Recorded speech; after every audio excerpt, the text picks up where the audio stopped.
Okay, well, thank you very much. Magandang hapon sa ating lahat po. Ang mga kababayan ko po dito sa Malaysia, dito po sa Sabah, particularly dito po sa Kota Kinabalu. Ito po si Nico Fabian, nandito naman sa programa natin, Nick Talk, The Real Talk with Nico. And today is Sunday, December 28 na po. Malapit na ang bagong taon natin, no? Welcoming of the year 2026.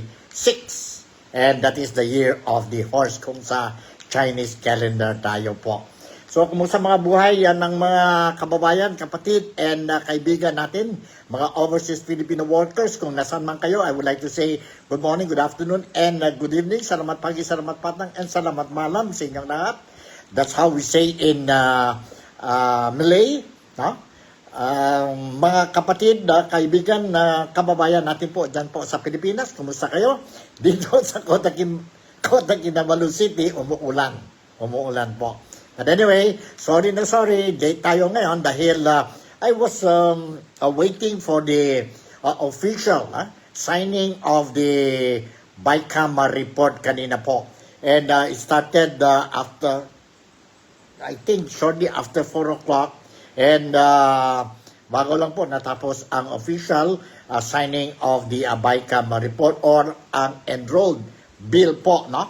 Which will be presented to the President ang next step po. But I will be giving you some details regarding itong BICAM report.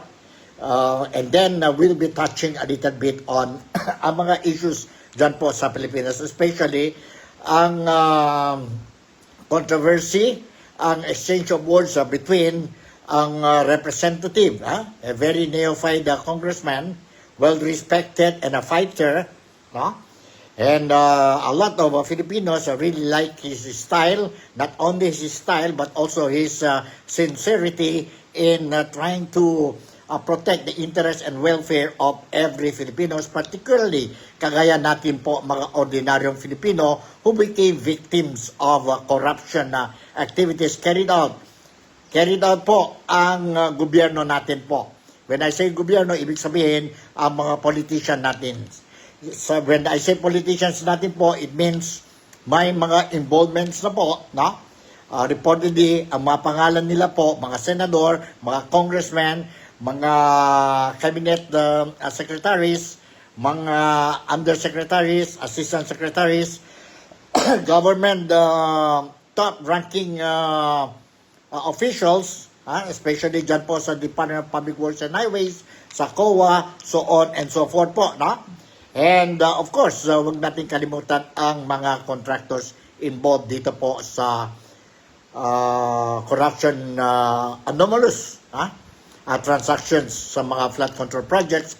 Likewise, ang 2025 national budget as well as issues on the 2026 national budget po. May mga question marks and a lot of people, that includes ang mga sabihin natin mga legislators natin po, they are questioning. May some question marks po, mga items dyan po. And I prepared also some video clips para mga followers ka po dito sa programa natin, you will really understand what is really happening dyan po sa Pilipinas when we talk about itong mga issues. Alright? Umpisa na tayo. Let's not delay time. Dahil late na tayo ng umpisa. But anyway, it's better late than never, no? Better late than never. I would like to shout out muna kay Christy Katindig, Katindig, who is also watching itong programa natin, Deep Talk, The Real Talk with Nico. Nasaan man si Christy? Dito ka ba sa Malaysia? Or dyan po sa Pilipinas? Or nasaan ka? I would like to say belated Merry Christmas and advance Happy New Year to you. And lahat na tayo po who's watching itong programa natin, Nick Talk, The Real Talk with Nico.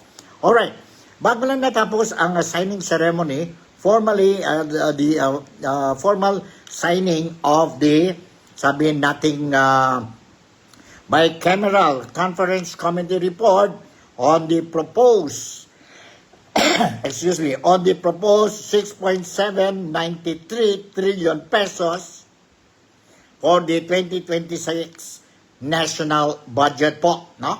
And ginawa ito po dyan po sa Philippine International Convention Center or PICC, dyan po sa Manila.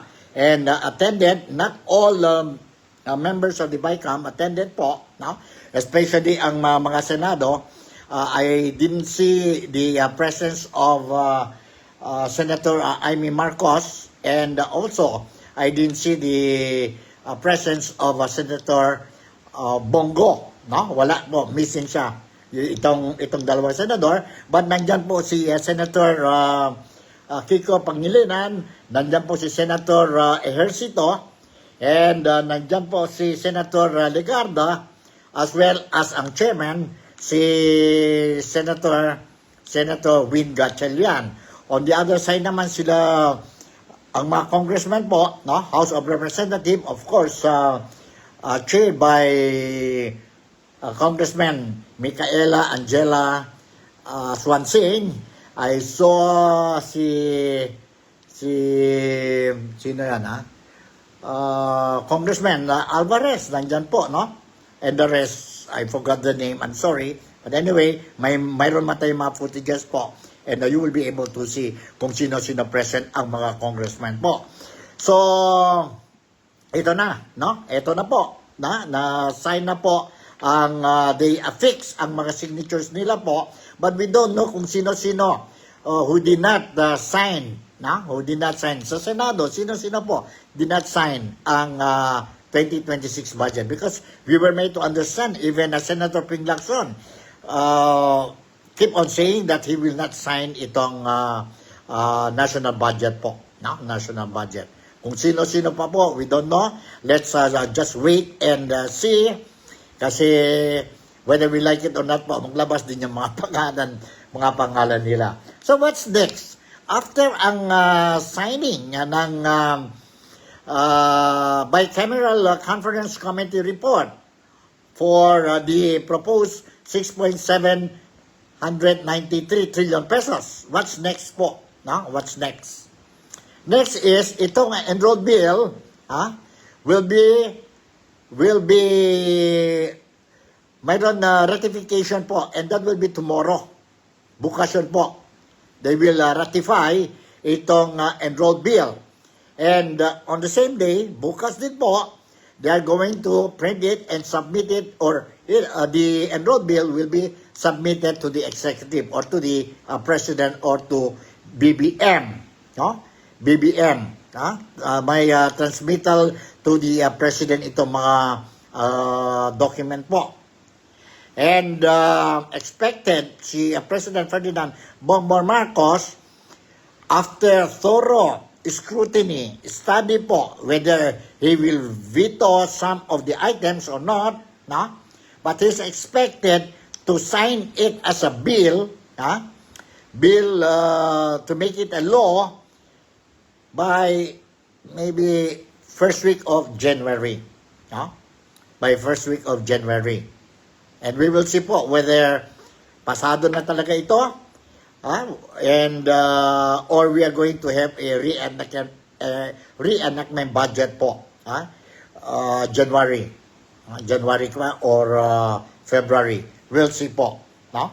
And I will closely monitor po ang situation dyan po sa 2026 national budget natin. This is a very controversial national budget na naman, kagaya sa 2025 national budget, which has been described as the worst corrupt national budget in the history of the Philippines. And nakita natin po, during the bicameral conference po, it took them, 5 days yata yun po, to the extent that they continue ang conference nila po even in the wee hours. Alas 2 po, they will start in the afternoon, although it's a little bit late, but they continue until 2 a.m. Medyo busy talaga po. And they even extended ang, sabihin natin, ang session nila po to make sure that by tomorrow, 2029 po, pwede na po ang ratification of this enrolled bill, which they really succeeded po. So maraming salamat no, sa mga congressmen natin, members of the bicameral committee, mga congressmen, House of Representatives, and of course, ang mga senator natin po who are deeply involved dito po sa conference, BICAM conference, as well as the staff, mga staff po ng both the Senado at saka ang Kongreso, as well as ang mga staff dyan po sa BICAM conference. No? BICAM, I know it's a very tough thing to do. They started 5 months ago, no? And finally, today they already affixed their signatures po and ready to be transmitted to the executive or to the president po for further scrutiny and subsequently signing of the bill to make it a law to pave way for the implementation or enforcement of the law po. No? Kailangan ng budget tayo po, kundi mahirap na po kung wala tayong budget, no? Kung mag-delay ito. But anyway, mayroon pa din tayo mga reenactment na budget. Nandyan pa rin ang mga sweldo. Kung reenactment, wala tayong problema. May pera para sa mga sweldo, no? Except that, mga proyekto po, it will be affected. It will be affected. But hindi naman na really badly affected po, no? Badly affected. So, let's see what will happen. Alright? So, pasensya. Once again, I would say 1,000 apology for me coming out late dahil I was monitoring po talaga ang bicameral conference committee signing of the report po today. No? Today. And anyway, tapos na. Congratulations to everybody, all the parties concerned. Alright? Punta na tayo ngayon po sa itong controversial issue, hot issue po sa Pilipinas regarding ang Cabral files. No? The late Maria Catalina Cabral, namatay yun po, accordingly suicide, no? According to the Department of Interior and Local Government, si Secretary Joby Remulla, he himself already announced earlier that no foul play and all direction shows that or indicated that she took her life. No? Ibig sabihin, suicide yun po. But marami pa mga questions. Kaya nga, ongoing pa ang investigation. Kung bakit talaga namatay si the late Maria Catalina Cabral. The late Catalina Cabral, maraming siyang alam tungkol sa flood control projects, corruption, deals, anomalous deals ba. And lumabas na po ang mga some documents being released by no other than itong neophyte congressman, si Representative Leandro Leviste. And medyo may konting problema sila po dyan sa authentication of the documents, which sabi naman ang Malacanang, ang palace po, na may mga questions din sila po on the veracity, authenticity of these documents po. Kasi mayroon pa mga duda po, baka may mga haka-haka dyan po. Si Representative Leviste got the documents po forcibly, no? According to Secretary Vince Dizon. Sa mga news ito po, it's not coming from me, no? Based on the news reports released sa publiko po, may mga storya o claims, allegations, ganyan po.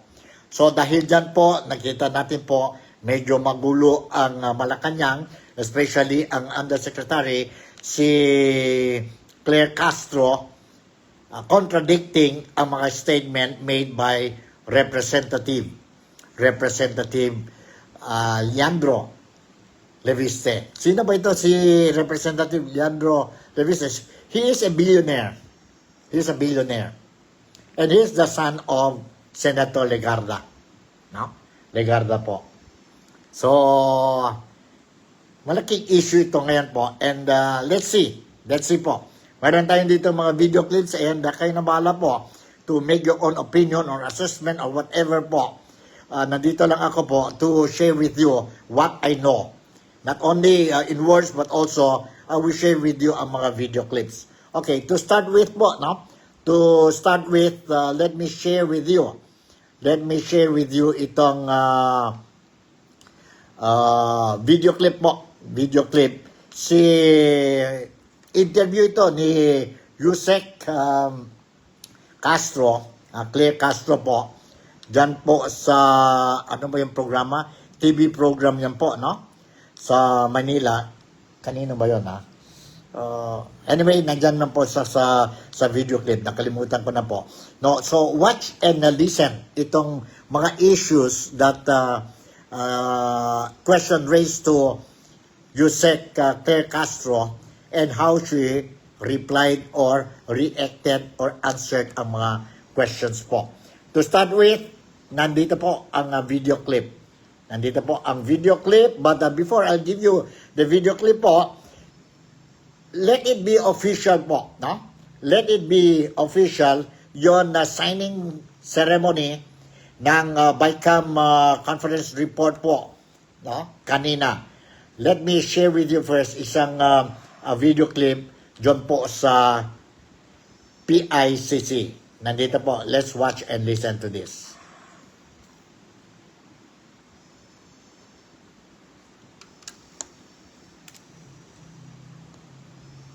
Okay, walang audio. Sandali po. Walang audio. Okay.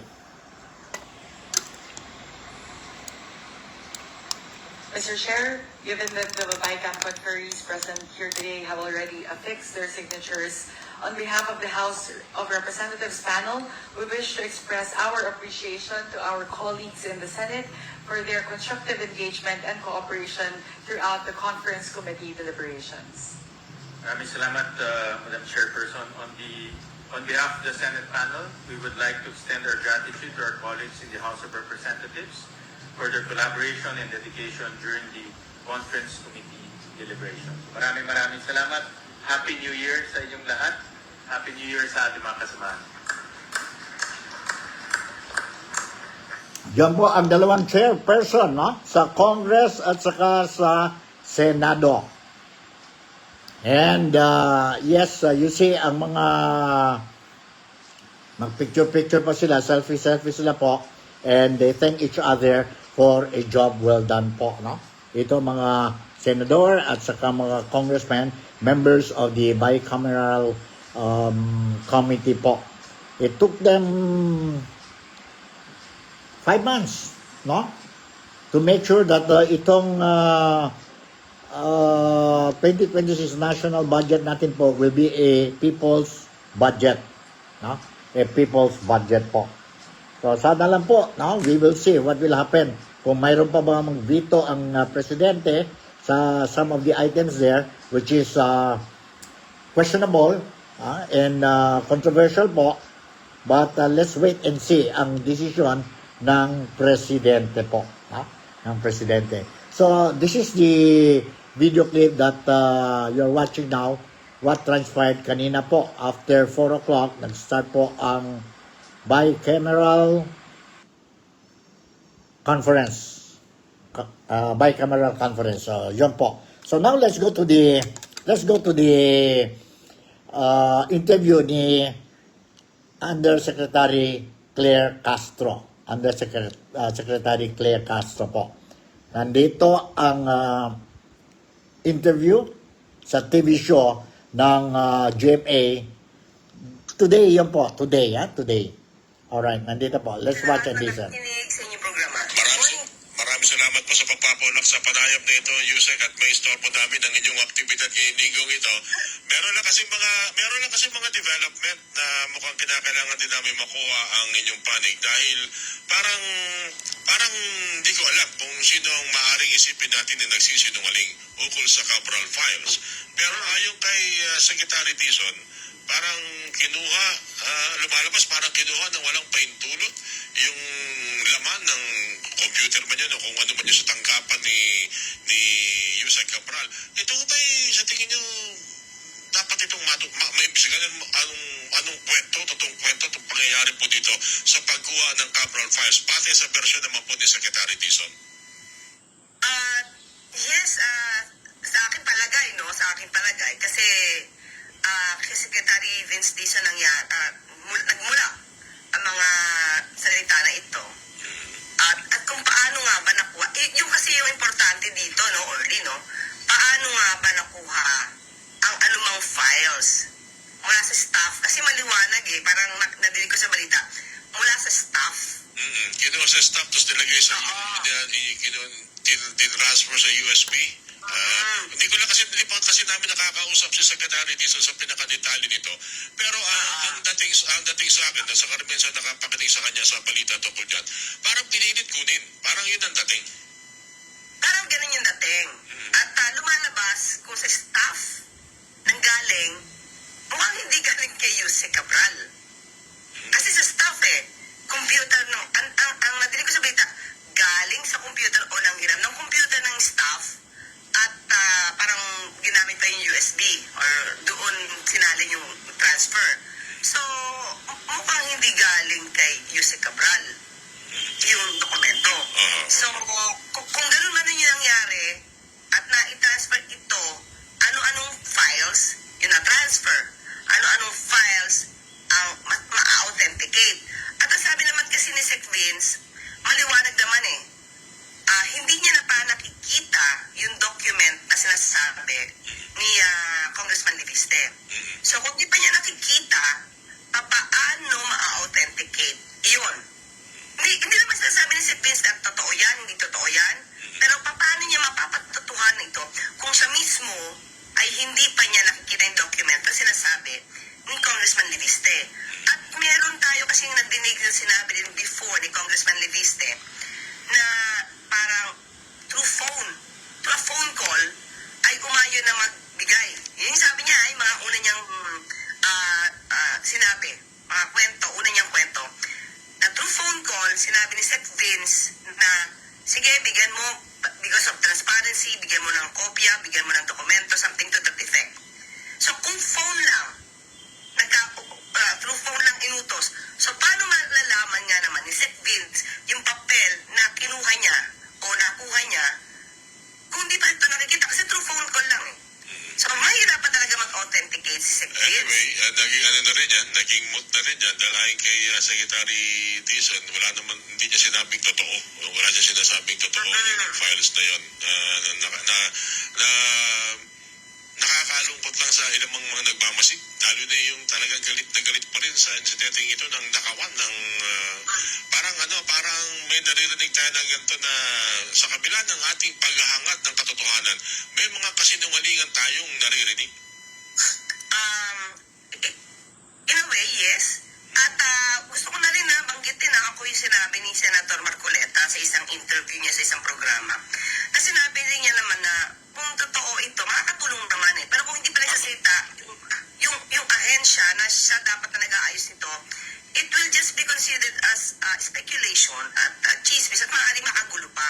Pero kung ito na may totoo, makakatulong naman yun Pero sana patutuhanan muna na yung mga dokumentong yan ay totoo. So, gaya na rin yan kay Senator Marcoleta. Mas maganda yung tinuro ni Senator Lacson. Na lahat ng katunguri ng mga dokumento siguro mas makatutulong. Tulad pinabagit niyo, Yusek.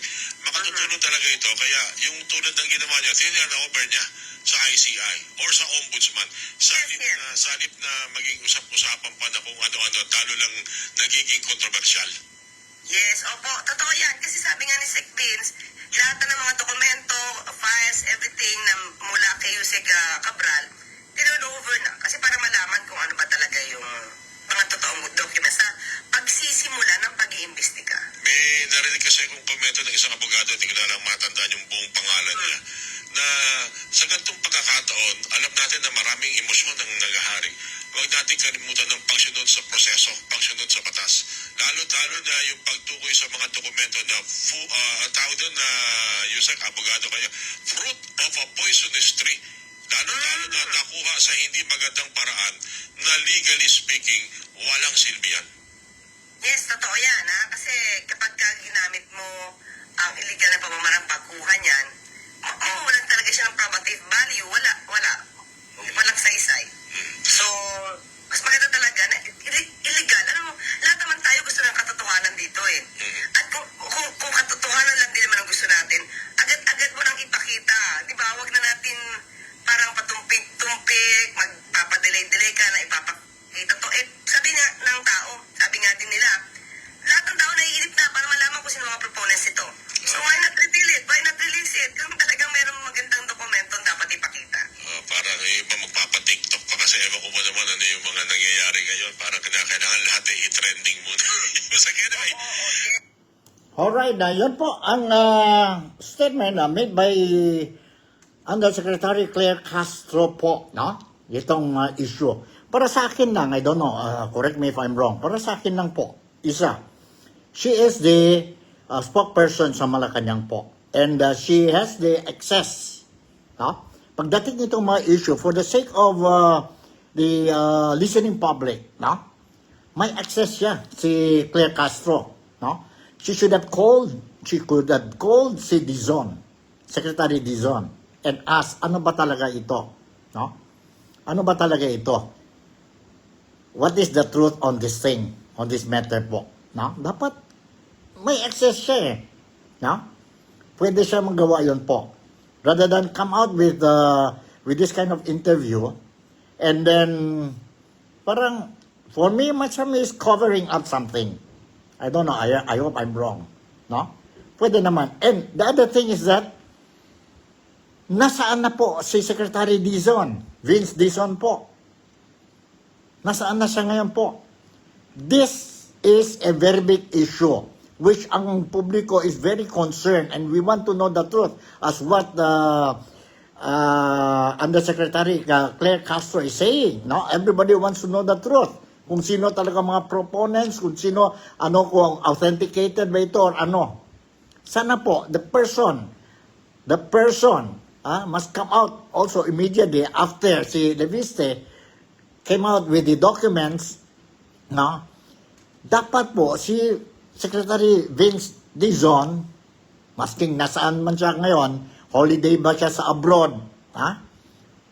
May mga telephone naman tayo po. Sandali lang po, it's just a matter of seconds, it's just a matter of isang pindot lang po.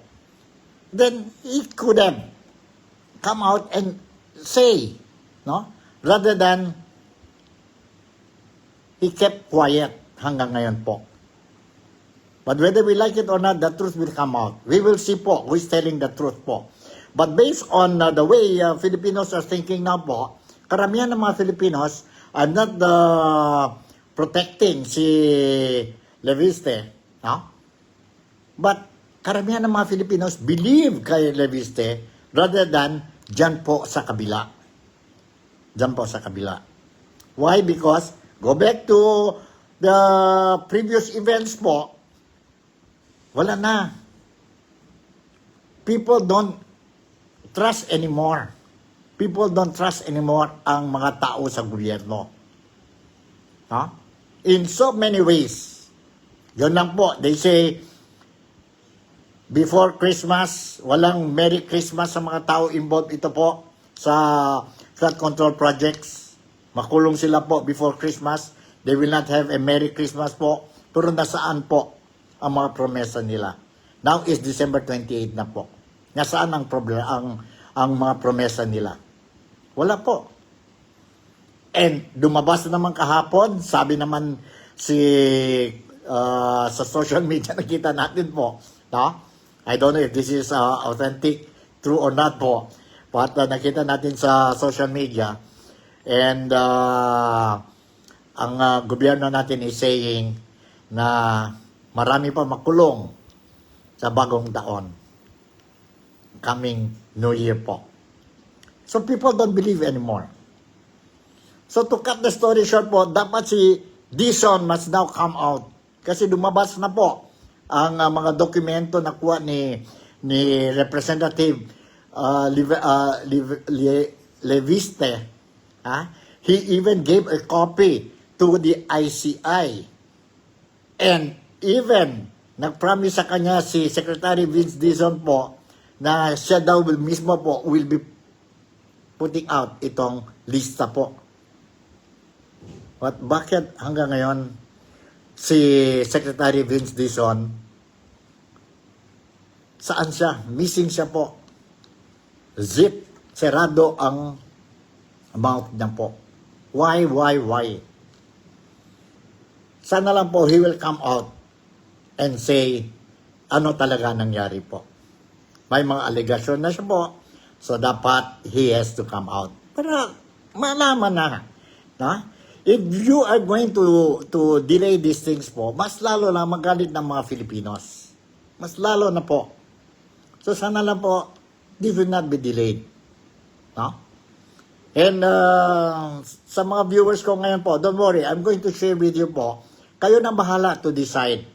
Now you heard ang statement ni Jose Claire Castro. Now, I'm going to share with you ang reaction, ang mga statements din ni Representative Leandro Leviste. No? I will share with you. And then kayo na bahala to decide po whether sino ang telling the truth or sino ba ang tama dyan po or sino ang hindi tama. So kayo nang bahala po. So nandito po, interview naman ito sa balitang, bantay balitang sa Kongreso. Ang host po si Nympha Revelo. Nympha Revelo. She interviewed si Representative Leandro Leviste. Mayroon tayo dalawa yata, tatlong footage dito po. And kayo nang bahala po. Now, what I'm going to do is I'm going to share with you itong video clip. And let's watch and listen to this video clip. I was saying, medyo na ako, na-disorient ako.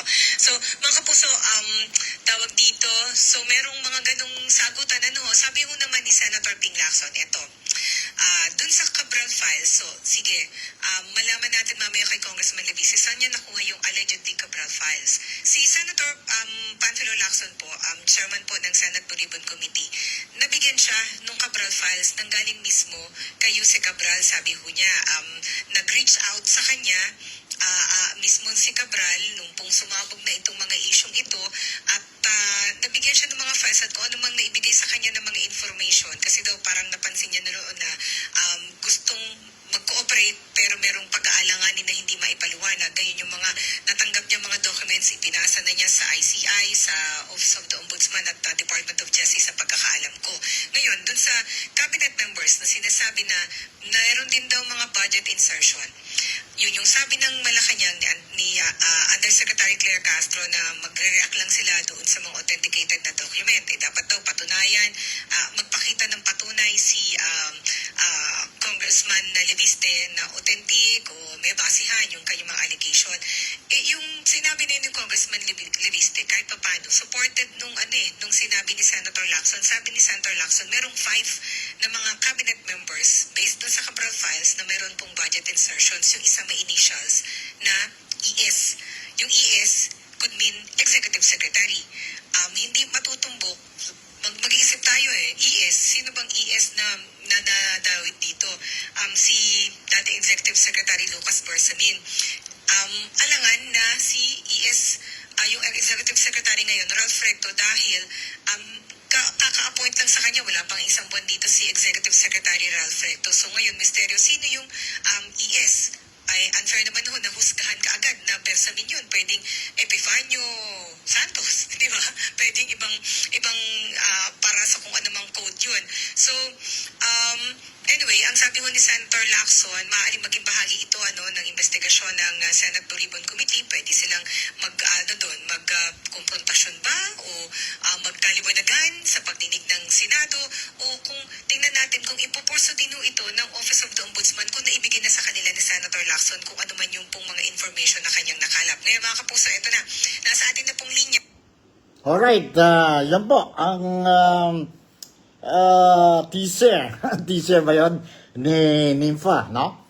tungkol sa issue na ito po ang file ni Katrina Cabral, the late Catalina Cabral. Now, punta na tayo dito po sa isang footage pa wherein si Nympha diretso nagtanong kay Congressman Reviste, saan ba galing talaga itong document?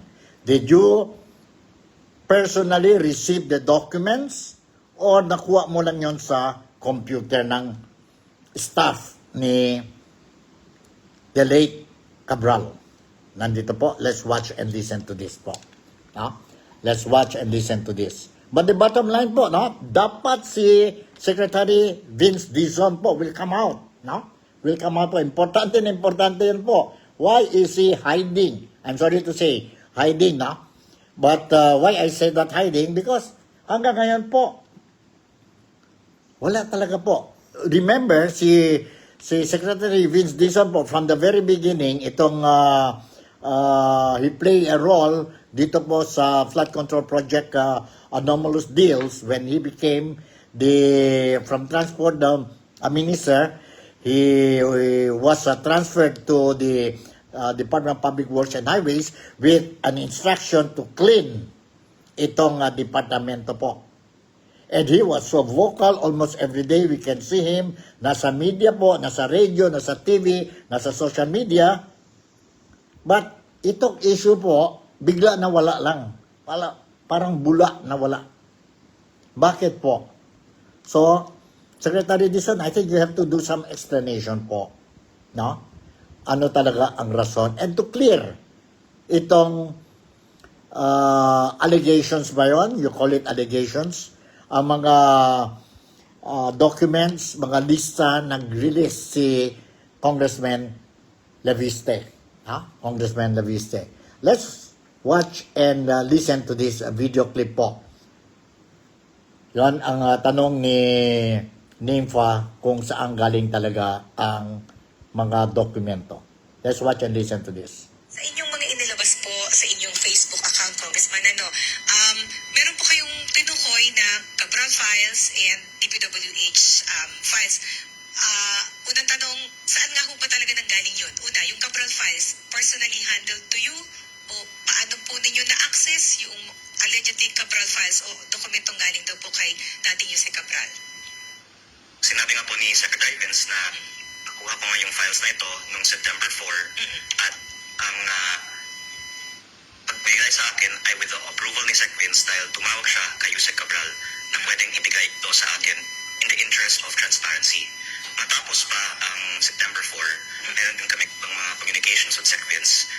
Actually, ang pinost ko sa Facebook just an hour ago before your show, ma'am, is the email that I had with Sec Vince on October 1 confirming the files. And on October 20, actually, may iba pang mga files na pinadala ang DPWH sa akin. Kaya ako po ay muli napapasalamat kay Sec Vince na dahil sa kanya, ang una kong ni-request sa DPWH nung May, June, July, and August ay ibinigay sa akin nung nagsimula siya sa September. At ayon po sa aking post sa Facebook, nagbigay nga lang din po ako ng ilang araw para na ay pwedeng magpaliwanag kung authentic ba talaga at nakita na ba nila ang mga files na ito. At I wish na Alright, yun po. Narinig din na po. Now, another video clip. Mas diretso ang answer niya po. Let's watch and listen to this. Po. Sandali. Okay, mayroon pa tayo isa dito. So-called Cabral files, hindi po personally handled to you ni Undersecretary Cabral, kundi nakuha po ninyo sa computer ni Yuse Cabral nung buhay pa siya. actually dalawa po. Meron po printed copy na personally handed to me. Okay, ni Yuse Cabral. Opo. Opo. At itong lahat po ay naganap noong September 4. So, I came to the DPWH office through a meeting with Director Alex Pote and in the office of Yuse Cabral. And then, I was talking with Yuse Cabral. And then, tumawag siya kay Sec Vince at tumawag din si Sec Vince sa kanya. At si Sec Vince naman ay sincerong gustong maging transparent ang DPWH. So, Kaya inutos- alam kong gusto niyang ilabas. Sinabi niya din ito sa akin. Inutos niya. Inutos At niya. sinabi niya, hindi lang po, sinabi din niya sa akin na ilalabas niya ito sa publiko. Kaya sa mga nagtatanong sa akin, bakit hindi ko ito ilalabas noon pa? Dahil sinabi ni Sec Vince sa akin na ilalabas ko.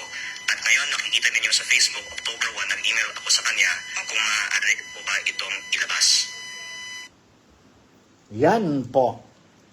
Kaya nga sabi ko, based on the statement of Congressman Reviste na tumawag and then nakutos pa, no, ilabas yun, and then si Secretary Vince Dizon, siya mismo nagsabi kay Congressman Reviste that he will make public itong mga documents po. Kaya nga, si Reviste, konting respeto, dyan po hindi lang konti, respeto po sa secretary na he waited. Kasi nag-promise na sa kanya na si Vince Dizon mismo will release it to the public, will make the announcement. Kaya nga, nag-delay siya po, no? But since wala talaga po, hindi lumabas ang, or he did not comply, or ang promesa niya kay Congressman Reviste. So finally, based on the pressure siguro po, no? Both from the public as well as from ang mga colleagues niya po, although some of his colleagues, according to the Congressman Reviste, na there are, congressmen who are telling him, do not release it. No? Do not release it. But, as what I said, para malaman talaga ang totoo, authenticity of that document or whatever po, para clear na itong issue po, who is telling the truth. So, I think si Secretary Vince Dizon should come out, kung pwede lang po, bukas, no? Bago mag-ratify ang 2026 committee report, by committee report po, before it will be transmitted to the executive or to BBM. Sana lang po si Secretary Vince Dizon will come out po. I'm hoping, I'm praying po. I will watch, closely monitor bukas po ang programa ni Ted Filon, no? Dahil maski si Ted Filon po, no? Saka si DJ Chacha, almost every day na po, they're not happy. Bakit si Vince Dizon, do not answer or consent ang request nila to interview him. Samantala, noon po, maski anong oras po, early in the morning, maski kulang pa siya ng tulog, basta magtawag na si Ted Filon po, which is a very well-respected program dyan po sa Pilipinas, he will participate sa programa. But itong issue ngayon po, bakit po? Something is wrong. Wala siya po. So, hindi ko alam po kung what is happening po dyan po sa Pilipinas, ang mga leaders natin po. Anyway, before I'm going to conclude itong programa po, may isang issue pa po, yon negative 3% net trust rating ni Bongbong Marcos. Marami po, they want to know, ano ang reaction ni BBM sa negative 3 net trust rating po. No? Baksak na baksak po. Let's watch and listen to this brief. Brief lang ito po. Ang statement made by BBM when he was asked similar question po or on this issue po. Let's watch and listen to this. According to the latest Pulse Asia survey, your trust rating is significantly lower than that of Vice President Sara Duterte and former President Duterte. And previous surveys also showed a pattern of decline in your ratings. Can we get a Wait, what survey? Pulse Asia, sir. Pulse? Yes. Can we get your comment on that? Madami pang survey. Just don't base it on one. Sir follow-up lang, how do you plan to arrest yung decline in your surveys? Well, again, let's look at the other surveys before we act. Know your source. That's always a imperfect information makes you make imperfect decisions. The more perfect your information, the more perfect your decision will be. That is one source of information, and you have to understand where it's actually coming from. Okay. Yan po ang reaction ni BBM po tungkol sa rating niya po, -3. No? -3 po. How do you understand ang answer ni BBM po? Is he insinuating na fake news itong W or S social welfare survey? Fake ito po? Misinformation ito po? Hindi totoo ang figure? Or what? Samantala, SWS is well respected. Ha? Well respected ito po pagdating sa mga political survey natin po. Ha? And based on ang body language niya po in answering itong question po raised to him by a reporter, no? Medyo nahirapan siya po. So, kayo nang bahala. Kayo nang bahala po. How do you look at it? Ang reaction ni BBM po. And mga Filipinos dito sa Sabah, they are saying, nakakahiya yun po. -3 na po ang trust rating ni BBM. Kung sa mga ibang bansa pa yun po, kagaya sa Japan, mayroon na po nag-suicide na yung leader na yun po. But I'm not saying si BBM should suicide po, no? Commit suicide. Hindi naman po, no? Pero, konsensya lang sana po. If people don't trust you anymore, then, what else can you do? Force yourself? Or what? Either you try to do something, no? To gain back the trust of the people, pero paano po to gain back the trust? Para sa akin, one of the, siguro po, because it's a very hot issue, itong flood control projects, mga corruption sa Pilipinas po, siguro po, to gain trust from the Filipinos po, again, siguro po, as what he said, masking sino, kapatid ko ba, pinsan ko ba, relative ko ba, political alis ko pa, or kaibigan ko, basta involved sila sa korupsyon, mahiya kayo, sabi niya, no? Then, ikulong mo. No? Ikulong. Itong mga mastermind. Okay na yan, mga small fishes po, but what we want to know is mga big fishes. Ikulong mo, sasabi ko, ikulong mo. Kung may mga concrete evidence kayo po kay, sino ito?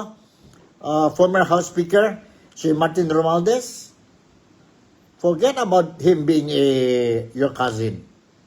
Ikulong mo po. I think that's the only way, one way, hindi the only way, one way that the people will believe you and trust you again. Na sincere po when you say na you want to clean talaga from corruption ang Pilipinas po. Lahat na lang promesa, left and right po. Before Christmas, may makulong. Isa lang po. The worst thing is that hindi pa ang mastermind. Si Sara Diskaya lang po. Out of the 15 he mentioned contractors, bakit si Diskaya lang po? Sabi niya, cancel ng passport ni Saldi ko para mas madali makuha tayo sa kanya po. But what happened? Hanggang ngayon, nothing. And the latest one, he's saying na mas marami pa makulong sa bagong taon. Ano ba yung bagong taon? Ditong 2028 ba? 20 or 31 ba? Or itong 2026? Kayo nang bahala po. So, okay, siguro dito na lang muna ang programa natin. Pasensya lang po kung nag-disturbo ako sa inyo. But what I want to share is, breaking news po is, nag-sign na po, formally sign na ang bicameral conference committee report, and tomorrow it will be ratified and digitally transmitted to the executive. And from there, ang presidente po, sabi ang presidente is a working holiday sa kanya po. The volume, the number of pages of this BICAM report is more than 4,000 pages, no? 4,000 pages po. So, ang presidente natin po will be very busy, no? Very busy, no? To review, check, page by page po. And if it is necessary for him to veto or do some corrections po, we hope that it will or he will do that po. So, once again, si Nico Fabian would like to say, maraming salamat. Thank you very much for making me a part of your day-to-day. Malaysia, Sabah, the Philippines, God bless us all. I'll see you in my next episode. Let's pray and hope that the coming New Year will be a prosperous New Year for each and every Filipino po. Likewise, we would like to thank the year that was, 2025 po. Although roller coaster ang situation sa Pilipinas 2025, sana lang po it will be a smooth ride sa 2026 hanggang sa 2028. So maraming salamat and I'll see you in my next episode. Bye and I love you.